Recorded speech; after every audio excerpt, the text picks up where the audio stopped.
Hey everyone, and welcome back. Episode 29 of my investment journey. And yeah, I haven't really reviewed the week yet, but let me just go ahead with the trade. And so let me invest 1,000 euros here, as always, into the MSCI emerging markets. Let's review the order. And boom, there we go. See where we are? And we are at 33,000 euros after 29 weeks. So we are up 4,000 euros. That's about the amount that we've been hovering at. So it was at its peak 4.5K up, and then it was down to just a 3,000 euro profit. But now we're back at 4,000 euro profit. So that's pretty much the situation. Now let's check what happened in the markets. And the markets have been fairly calm, mostly positive. So you can see that the MSCI World and the MSCI Emerging Markets both are up, and most of the markets are up here. So let's check out what's driving the markets. The markets are up because investors appear to be in waiting mode and generally optimistic about the US-Iran situation, while a strong earnings season wraps up. So corporate earnings are up, and so everyone is optimistic, at least for the moment.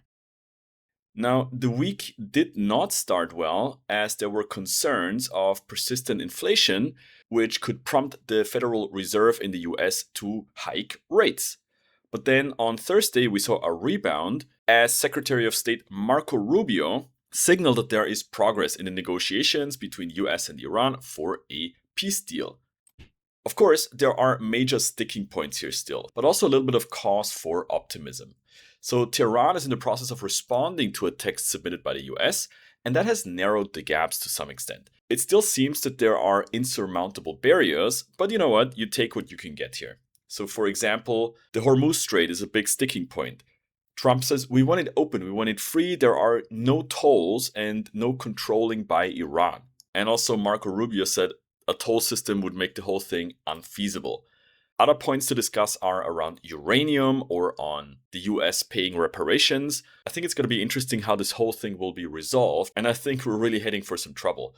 Meanwhile, oil prices swung in a wide range on Thursday, and this is what you can see here. So you can see that the oil prices are still above $100 here per barrel. This is the Brent price.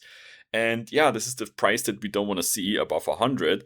And it's just very, very volatile. I mean, look at the volatility over the last couple of weeks. And meanwhile, how small the volatility was just a couple months ago, daily swings of $1 to $2. And here you have swings of $5 to $10 per day. And the big issue is not just that oil is expensive, but that the global stockpiles of crude oil and products are being drawn down at record pace. This is what Goldman Sachs said. And the most interesting chart here that I found was from Bloomberg. Here again, world oil inventories are falling at a record pace. Now here you can see the long history starting at 2020 or so. And then the Iran war started and we're here, and stockpiles started to plummet. Now we still have billions of barrels, theoretically. Now we have here 9 billion barrels, 8 billion barrels. The problem is you cannot go down to zero because in fact there are technical limitations. If we're going below 7.6 billion barrels of oil in the system, we're reaching the operational stress level. And that's what we'll reach in June 2026. And this is an estimate from early May, assuming there is no resolution in the peace talks.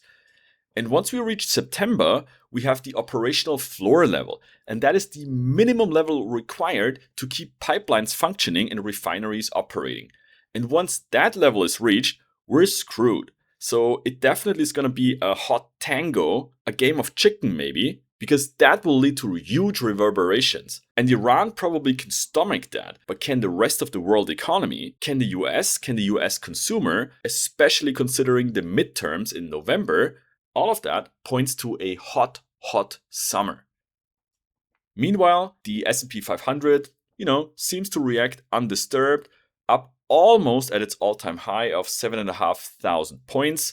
You saw the dip when the Iran war was just kicking off, but since then, the markets have exploded and we just act as if nothing ever can go wrong.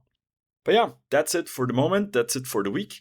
I am going to continue my investment journey next week when I'm going to make my next trade. Hope to see you there. Subscribe and hit the bell. And then until next week, take care and all the best.